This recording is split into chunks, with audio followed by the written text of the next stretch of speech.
इस प्रदेश में 2000 के करीब, 2 लाख के करीब, 1,20,000 पूर्व सैनिक, तकरीबन 40,000 जो सेना में भी कार्यरत हैं, 36,000 हमारे प्रदेश में विधवाएं हैं सैनिकों की, और तकरीबन 3,600 से ऊपर वीर नारियां हैं जो कि सेना के जो जवान शहीद हुए हैं उनकी पत्नियां, उनको वीर नारियां कहते हैं। 2017 से 19 तक जो एक आंकड़ा लिया गया, सेना में जाने वाले, पूरी सेना में जाने वाले हिमाचल का जो अनुपात था वो सबसे ऊपर था। ये आपको आंकड़े में पूरी तरह से देना चाहता हूं कि पूरे देश में जो आकलन किया गया कि 10 लाख पॉपुलेशन के ऊपर कितने नौजवान सेना में जाते हैं। हमारा जो प्रदेश है वो पूरे देश में highest number of recruitment of youth in Indian army वो है 402, 10 लाख के पीछे। और यही मैं एक छोटा सा एक उदाहरण दूं यूपी का, यहाँ पर 10 लाख में से सिर्फ 37 युवा जो है वो फौज में भर्ती होते हैं। तो हमारी जो सैनिकों की वीर गाथाएं हैं, उनका जो पराक्रम है वो पूरे देश में और दुनिया में परिचित है। अभी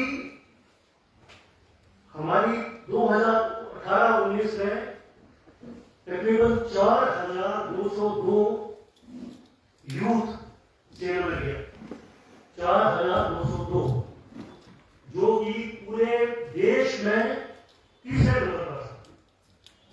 यूपी 6,000, पंजाब 5,000 और हमारे प्रदेश से 4,202। हालांकि बाकी कई स्टेट हैं उनमें से इतने लोग नहीं भर्ती हुए, क्योंकि यहाँ जज्बा ही हमें वो होता है कि जब पैदा होता है जवान, गांव में खेती करता है तो कहता है मैंने सेना में जाना है और सेना में देश के लिए काम आना है।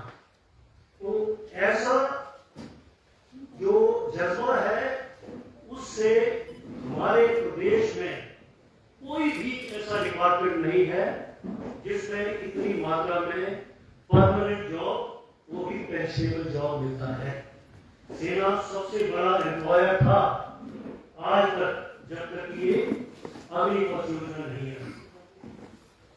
अग्निपथ योजना के बारे में अभी मैं विस्तार में आपसे बताऊंगा कि जो चीज छुपाई जा रही है, जो हमारे कंसर्न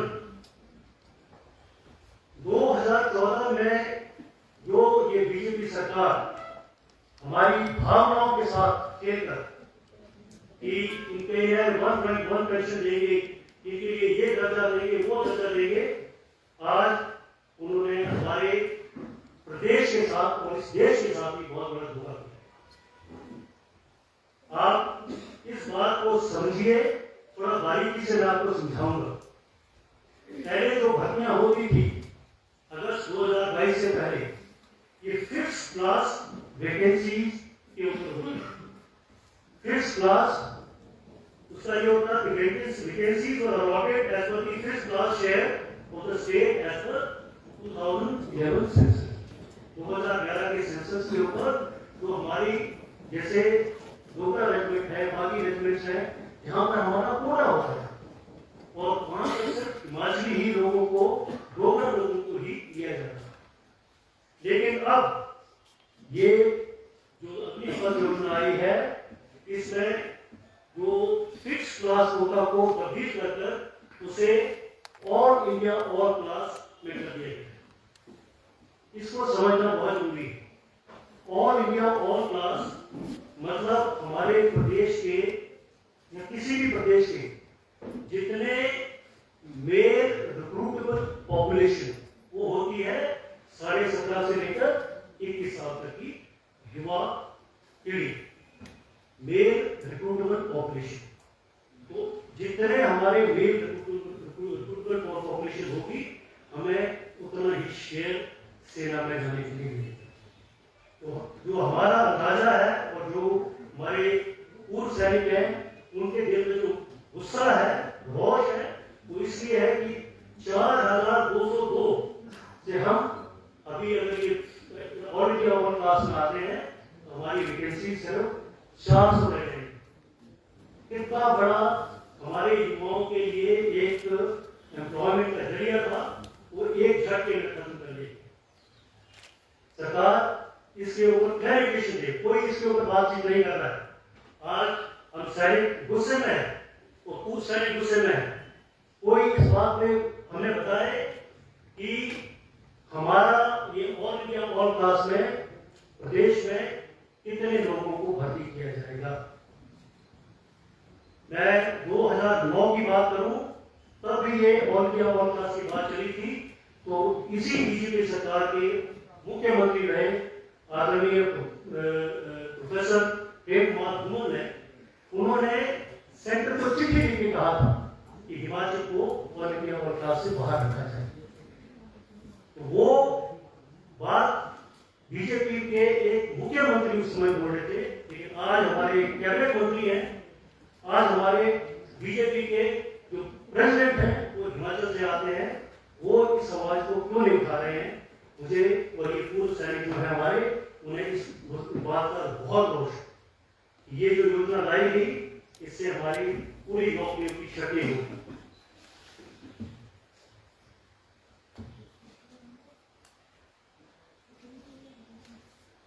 उसके अलावा जो हमारे सेंटर के साथ इश्यू चल रहे हैं, वन रैंक वन पेंशन की, भाइयों आज हमारा 2015 से 2019 तक इन्होंने वन रैंक वन पेंशन हमारी देनी थी, उसका ऐलान भी हुआ और हर कोई बीजेपी का प्रवक्ता, नेता, अभिनेता यही कह रहा है कि हमने वन रैंक वन पेंशन दी, जो कि 2019 से लंबित पड़ी हुई।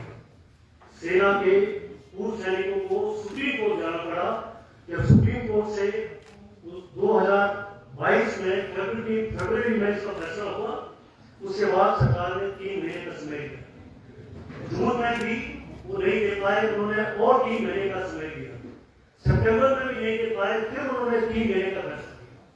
मैं पूछना चाहता हूँ कि इस देश में बड़े बड़े पूंजीपतियों के जो एनपीए हैं वो तो सुना लाखों करोड़ों में माफ हो जाते हैं, लेकिन देश के सैनिकों को उनका जो हक है वो क्यों नहीं दिया जाता। ये जो वन रैंक वन पेंशन के एरिया है, मेरा भी ख्याल कि ये 8,000 10,000 से ज्यादा सरकार पर उसका बोझ पड़ेगा, लेकिन इसको भी रोका जा रहा है। सबसे बड़ा गुस्सा देश के सैनिकों को इस पर है कि 2016 में जब जंतर मंतर पर एक पीसफुल वहां पर एक ये हो रहा था सरकार के खिलाफ, तो इस सरकार ने हमारे पूर्व सैनिकों पर, वीर नारियों पर लाठीचार्ज किया।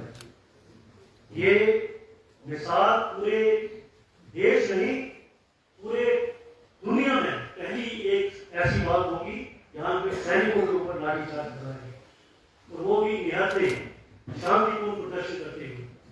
तो ये हालत हो रही है। तो इसके लिए हमारी आवाज ये है कि सरकार वन रैंक वन पेंशन के एरिया जितना जल्दी हो सकता है वो दे। इसके अलावा दूसरा जो गुस्सा है वो है ex serviceman contributory health scheme के ऊपर, ECHS के, जिसके लिए हम सैनिक जब रिटायर होते हैं तो सरकार को पैसा देते हैं, वन टाइम प्रीमियम। एक ऑफिसर तकरीबन 1,25,000 देता है, एक जेएसओ तकरीबन 80,000 और एक जवान तकरीबन 45 से 50,000 सरकार को पैसा देता है, उसको एक हेल्थ कार्ड मिलता है। लेकिन आपको बताना चाहता हूं कि क्रमबद्ध 2019-20 से लेकर 2022-23 तक इस साल में जो बजट आया है, तकरीबन 4,713 करोड़ का बजट जो है उसमें कम किया गया, और उसका नतीजा ये है कि ECHS पॉलीक्लिनिक्स में पैरासिटामोल और डिस्पिन के अलावा कोई दवाइयां नहीं मिल रही है। उनकी फंडिंग नहीं है, उनके पास पैसा नहीं है दवाइयां खरीदने के लिए। हॉस्पिटल्स में जाएं, वहां पर एडमिशन नहीं हो रही है, क्योंकि हॉस्पिटल से जो पुराने 3-4 साल के जो बिल है वो क्लियर नहीं कर पाई है। तो तीसरा सबसे बड़ा गुस्सा ये है कि इस ECHS के लिए फंडिंग के लिए पेंशन फंड में अलग से 6,000 करोड़ सरकार देती थी। अब उस फंड को सेना के रेवेन्यू फंड में डाल दिया गया। मैं आपको थोड़ा सा संक्षिप्त में समझाना चाहूंगा। रेवेन्यू फंड जो है वो सेना में लोगों को तनख्वाह देने के लिए, फौजियों को उनकी गाड़ियों में तेल डालने के लिए, उनके हथियारों के स्पेयर खरीदने के लिए, गाड़ियों के टायर खरीदने के लिए ये रेवेन्यू फंड के खर्चे होते हैं। और उसमें इतना 6,000 करोड़ का ऊपर से अगर सरकार ने अतिरिक्त बोझ डाल दिया तो वो तनख्वाहें देंगे, अपने स्पेयर खरीदेंगे या फिर इसी चीज की फंडिंग करेंगे। तो ये एक बहुत बड़ा जो इशू है जो कि सरकार के साथ में हम उठा रहे हैं। इससे बड़ा एक और धोखा हुआ डिसिप्लिन की पेंशन के ऊपर। अगर सरकार जो भी सैनिक अपने कार्यकाल के दौरान एक्सरसाइज में, ट्रेनिंग में, कहीं पर भी खेल कूद में अपना अंत हो बैठता है, सरकार ने वो डिसेबिलिटी पेंशन जो उसको मिलती थी उसके ऊपर टैक्स लगाया। और वो टैक्स आपको बताना चाहता हूं कि सरकार ने 8 साल इसको सुप्रीम कोर्ट में कंटेस्ट किया और सुप्रीम कोर्ट में तकरीबन वकीलों को सुना है 2017 से 19 तक ये 20 तक 8 करोड़ जो है वकीलों को पैसे दे दिए गए। और उसके बाद सुप्रीम कोर्ट की लताड़ लगी, उनके गुस्सा हुआ सुप्रीम कोर्ट। उन्होंने कहा कि आप सेना में जो काम करने वाले जवान हैं उनकी भावनाओं के साथ ऐसे मत करिए। तब अनुपालन में सरकार ने अपना सर्कुलर जो है वापस लिया। तो ये इस तरीके की बातें जो है ये वो सैनिकों के साथ हो रही है। इससे जो बहुत बड़ी बात है जो कि मैं आपके जहन में लाना चाहता हूँ वो है जो हमारे कैंटोनमेंट्स हैं, यहाँ पर हमारी फैमिली रहती है, हमारे हथियार, एम्यूनिशन और सब कुछ रहता है, उनको इन्होंने पूरी तरह से सिविलियंस के लिए खोल दिया है। देखिए हमें सिविलियंस के कैंटोनमेंट में आने से कोई गुरेज नहीं है, लेकिन उन सिविलियन के देश में अगर पाकिस्तान के भेजे हुए टेररिस्ट अंदर आए और हमारा नुकसान करें, इस बात की सरकार परवाह नहीं कर रही है। ये हमें गुस्सा है। आज जो कैंटोनमेंट की जो जमीनें हैं, आपने सुना होगा सोशल मीडिया पर भी आया, जबलपुर, बैंगलोर, जो कैंटोनमेंट की जो जमीनें हैं उनको कॉर्पोरेट लोगों को बेचा जा रहा है। ये एक सरासर तो हमारी ट्रेनिंग एरिया होते थे जहाँ पर हम मशक्कत करते हैं ताकि हम लड़ाई के या फील्ड एरिया में जाएं, वहाँ पर इतनी जगह नहीं होती है, लेकिन उसको सरप्लस बनाकर उसको बाहर भेज दिया गया। कैंटोनमेंट जो है अभी लेटेस्ट जो इंस्ट्रक्शन आई है, कैंटोनमेंट को म्युनिसिपल कॉर्पोरेशन के अंदर मर्ज कर दिया गया। यानी कि जो कैंटोनमेंट की जमीनें होती थी किसी भी स्टेशन में और सारी म्युनिसिपल कॉर्पोरेशन की उनका मलकियत हो गई। और वही जमीनों में हम ट्रेनिंग करते थे, उन्हीं जमीनों में हमारी फिजिकल ट्रेनिंग होती थी, वेपन ट्रेनिंग होती थी। और अब सिर्फ जो मिलिट्री एरिया जो है जाएगा कैंटोनमेंट एरिया को निकालकर उसी में ही जवानों को सारा काम करना पड़ेगा। तो ये कुछ एक बातें हैं जो कि सेंटर से है। स्टेट लेवल की बात करता हूँ। हमारे प्रदेश में जब मैं यहाँ पर 4 साल पब्लिक सर्विस कमीशन का चेयरमैन रहा, मैंने हर हफ्ते हर 10 दिन सीएम साहब को रिक्वेस्ट किया, 7 डिस्ट्रिक्ट में हमारे डिप्टी डायरेक्टर सैनिक थे, कोई अपॉइंटमेंट नहीं हुई थी, कोई भी वहां पर नहीं था। तो उनका कार्यभार एसी टू बीसी देख रहे थे। एसी टू बीसी को फौजियों की पूरी उनकी रिक्वायरमेंट की जानकारी नहीं है, वो कैसे देखेंगे। अब वो अपॉइंटमेंट हुई है तो हमारे जो उनके दफ्तर हैं वहां पर पिछले 5 साल से 50% जो स्टाफ है उसको काम चल रहा है। यहाँ पर जो सैनिक वेलफेयर ऑर्गेनाइजर होने चाहिए, एक मैं अपने डिस्ट्रिक्ट की बात कर रहा हूँ धर्मशाला में, तो वहां पर सैनिक वेलफेयर ऑर्गेनाइजर 9 होने चाहिए, सिर्फ 2 हैं। तो कैसे जो वेलफेयर जो है लोगों तक पहुंचेगा? तो सैनिक धर्मशाला नहीं पहुंच सकता है, तो ये सैनिक वेलफेयर ऑर्गेनाइजर वहां जाते थे, उनके पास नहीं है। एक बहुत अहम मुद्दा है कि हर साल स्टेट के चीफ मिनिस्टर जो आर्मी कमांडर हैं, वेस्टर्न कमांड और नदर कमांड, इनके साथ में सिविल मिलिट्री लाइसेंस कॉन्फ्रेंस होता है। वो इसलिए किया जाता है कि जहां जहां हमें मोबाइल कैंटीन चाहिए, मोबाइल ईसीए चाहिए, या जो भी सैनिकों की या पूर्व सैनिकों की मांगे हैं वो स्टेट गवर्नमेंट जो है आर्मी के कमांडर तक पहुंचा सकती है। इस सरकार ने 5 साल हो गए, लेकिन इनको कोई भी सिविल मिलिट्री लाइसेंस कॉन्फ्रेंस उन्होंने नहीं किया। हमारे जो पूर्व सैनिकों के लिए 15% जो रिजर्वेशन है, उसमें भी तकरीबन 3000 जॉब जो हैं वो खाली पड़े हैं। खाली इसलिए पड़े हैं कि उनकी जो रिक्रूटमेंट एंड प्रमोशन रूल्स हैं उनमें छोटी सी एक अमेंडमेंट है, वो नहीं कर पा रहे। जो खास करके मेडिकल कोर्स से वापिस आए हुए लोग, जो कि अभी कोरोना के टाइम पे लैब असिस्टेंट कर सकते थे, ऑपरेशन थिएटर असिस्टेंट कर सकते थे, उनके जॉब नहीं भरे गए हैं, क्योंकि एक कंडीशन है कि उनका 12वीं क्लास मेडिकल सब्जेक्ट में होनी चाहिए।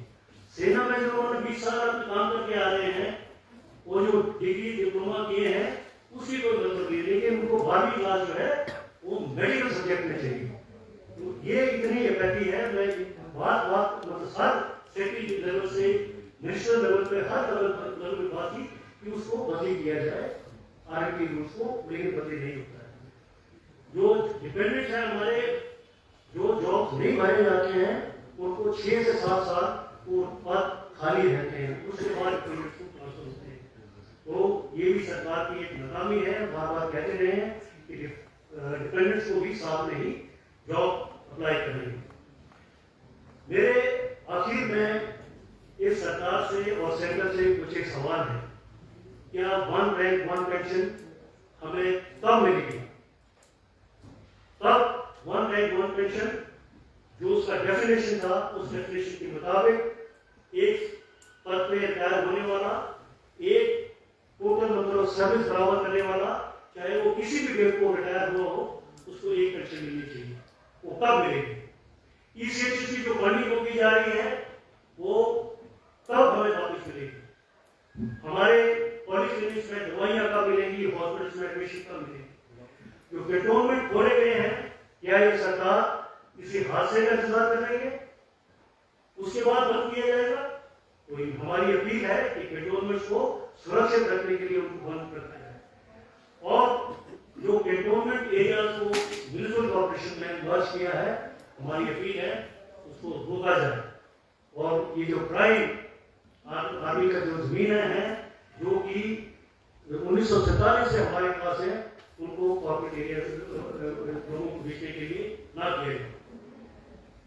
और इसके अलावा जो अग्निपथ की हमारा सवाल है, क्या ये सरकार अग्निपथ योजना को वापस ले रही है या नहीं? हम ऐलान कर रहे हैं कि 2024 में हमारी सरकार आई तो अग्निपथ योजना को पूर्ण रूप से बंद कर पुरानी भर्ती योजना लागू करेंगे। ये प्रण लिया गया है और हमारी पूर्व अध्यक्षा रही सोनिया गांधी जी ने इसको अप्रूव किया है और हम करके दिखाएंगे। और जो जवान जिन्होंने 2018, 19, 20, 21 46,000 जवान जिन्होंने कि अपने भर्ती के फिजिकल टेस्ट पास कर लिए थे, रिटन टेस्ट के लिए इंतजारी कर रहे थे और वो ओवर एज हो गए, उनका ख्याल इस सरकार को नहीं, ना सेंटर को है ना स्टेट उनके लिए कोई बातचीत करता है। तो हमारा सवाल ये है कि क्या उन नौजवानों को आज की सरकार उनको पुरानी भर्ती प्रक्रिया में शामिल कर उनको नौकरी देगी या नहीं देगी? इन बातों का हमें जवाब आज देना है। मेरी तरफ से यही है, इतना ही है। और आपको कोई सवाल हो, any question, I will read. मैं एक बार फिर से मेजर जनरल राणा जी का धन्यवाद करती हूँ। उन्होंने साफ तौर पर कहा कि हिमाचल देवभूमि होने के साथ साथ वीर भूमि भी है। सबसे ज्यादा शहीद होने के बाद पदक अगर किसी के नाम पर है सेना में, तो गर्व हो रहा है कहकर हिमाचल के नाम पर है। उन्होंने दर्द बताया, दवाएं नहीं है सेना के जवानों के लिए, इलाज नहीं है, राशन नहीं है, पेंशन नहीं है, लेकिन खोखले भाषण है, मात्र खोखले भाषण है। 40,000 युवा हिमाचल का, बहुत बड़ा नंबर है। 40,000 युवा इंतजार में बैठा था, भर्ती होगी, 2 साल भर्ती नहीं हुई और भर्ती के नाम पर ठेके की अग्निवीर योजना लाए गए, जिसमें 40,000 युवा जो इंतजार में था वो बैठे का बैठा रह गया। बात हो रही है दर्द जो बताया गया, वन राइट वन पेंशन खुलकर रखा है। इसी के साथ सबसे बड़ा असंवेदनशील बयान जो आपके सामने रखा गया है, विकलांग हमारे सैनिक जो भारतीय की सेना में गोले बारूद से घायल हो गए, विकलांग हो गए, ये असंवेदनशील सरकार 8 करोड़ रुपया वकीलों की फीस पर देती है, सुप्रीम कोर्ट जाती है और कहती है सेना में हुए विकलांग को पेंशन नहीं मिलनी चाहिए। सुप्रीम कोर्ट में सेना के अधिकारियों को विकलांगता पेंशन देने के खिलाफ केंद्र सरकार की अपील जो दायर करने के लिए केंद्र को आलोचना की थी। केंद्र सरकार को शर्म कीजिए। सही कहा, पूंजीपति मित्रों का 10 लाख करोड़ माफ करने के लिए है आपके पास पैसा, आपके पास 8 करोड़ रुपए वकीलों को देकर पेंशन ना देनी पड़े खर्च करने को है, और सुप्रीम कोर्ट फटकार लगाता है। और इतना ही नहीं, जब सुप्रीम कोर्ट की फटकार के बाद पेंशन देनी पड़ रही है तो अगला देखिए इनकी बेशर्मी और असंवेदनशीलता।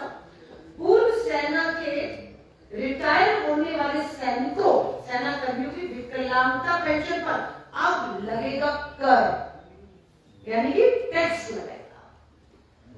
ये है भाजपा का, माफी चाहूंगी, फर्जी राष्ट्रवाद।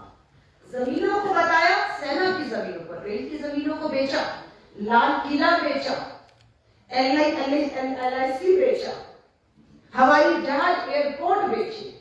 सेना की जमीनें जहां सेना की पूरी रिहर्सल और प्रैक्टिस होती है उसे बेचा जा रहा है। इतनी असंवेदनशील सरकार कहीं नहीं देखी। मैं पत्रकार साथियों को यह भी कहा कि 4,000 के करीब 4,202 सिर्फ हिमाचल से सेना में जवान भर्ती होता था, पर नहीं, ठेके की 4 साल के लिए अगर भर्ती हो रही है तो पूरे में सिर्फ 400 को ये मौका मिलेगा, बाकी क्या करेंगे। आज ही पता लगा है हमीरपुर कल मंडी में जिस पडल ग्राउंड में थी, वहां पर सेना में भर्ती अग्निवीर बनाने के नाम पर जवानों को दौड़ाया गया। हमीरपुर गई, वहां पर भी दौड़ाया गया। आज पता लग रहा है हमीरपुर में 2,276 युवा को दौड़ाया गया। कितना सिर्फ हमीरपुर की बात कर रही हूँ, मंडी कांगड़ा अभी इसमें शामिल नहीं है। 2,276 को दौड़ाया गया और आज रिजल्ट बताता है कि 373 को, अभी नहीं, आज और कल नहीं, जब वो 4 साल रिटायर होते जाएंगे तो हमीरपुर में 2,276 से 373 को ही दिया जाएगा, बाकी को हीन भावना से ग्रसित करके आपने बता दिया रिजेक्ट हो गए। तो ये सब चीजें जो हो रही हैं, मुझे लगता है सब चीज बर्दाश्त की जा सकती थी, पर देश की सेना को कमजोर करना, सरहदों को कमजोर करना, अन्याय करना। आज भारतीय राष्ट्रीय कांग्रेस ने अपना ये मंच मीडिया के माध्यम से जनता और सरकार के सामने संवेदनाएं, जो परेशानियां आ रही है सेना के जवानों की भर्तियों को लेकर, उसे रखा है। सही कहा है, ये कह रहे हैं कि सेना से जो रिटायर होगा उन्हें हम आगे नौकरियां देंगे। 4 साल बाद जो रिटायर होगा, हम पूछना चाहते हैं, अगर आपके पास नौकरियां हैं तो हिमाचल में 10 लाख युवा बेरोजगार क्यों है आज, अगर आपके पास दूसरी नौकरियां आज हैं तो। और ये कह रहे हैं हम भर्ती देंगे, ये पूछना चाहते हैं क्या मंजूर है। कैलाश विजयवर्गीय भाजपा के मध्य प्रदेश के नेता कहते हैं अग्निवीर को जो रिटायर 4 साल में होगा, प्राथमिकता पर भाजपा के राजनीतिक कार्यालयों के बाहर, संघ के RSS के कार्यालयों के बाद चौकीदार की नौकरी दी जाएगी। सेना के जवान में, सरहद पे खड़े होने वाले जवान और किसी राजनीतिक दल के दफ्तर के बाहर खड़े चौकीदार का में अंतर है या नहीं है, ये अपमान है, साफ कर दिया गया। मैं दोहरा रही हूं, 2024 में कांग्रेस की सरकार बनते ही राष्ट्रीय अध्यक्ष सोनिया गांधी जी का, मल्लिकार्जुन खड़गे साहब भी आपके बीच में इन चुनावों में आने वाले हैं। हमारे सेना के पूर्व अधिकारी जो बिल्कुल कांग्रेस के झंडे के नीचे सेना के जवानों की आवाज को उठा के साफ कर दिया। अग्निपथ भर्ती योजना, ठेके की योजना, 4 साल की योजना जिसका कोई भविष्य नहीं है, वो हमें कतई भी स्वीकार नहीं है। हम चाहते हैं पुरानी भर्ती, पक्की भर्ती, पेंशन के साथ वाली भर्ती लागू की जाए। 2.5 लाख खाली पदों को तुरंत भरा जाए। अगर वो 2.5 लाख पद और ताकत देनी हो और भर्ती करने की जरूरत हो सेना को ताकत देने के लिए, तो वो भर्तियां हम करेंगे। हमारा ये स्टैंड है। मैं पत्रकार साथियों को आमंत्रित करती हूँ, मेजर जनरल राणा जी से आपके कोई सवाल हो इसी मुद्दे पर रहेंगे। धन्यवाद।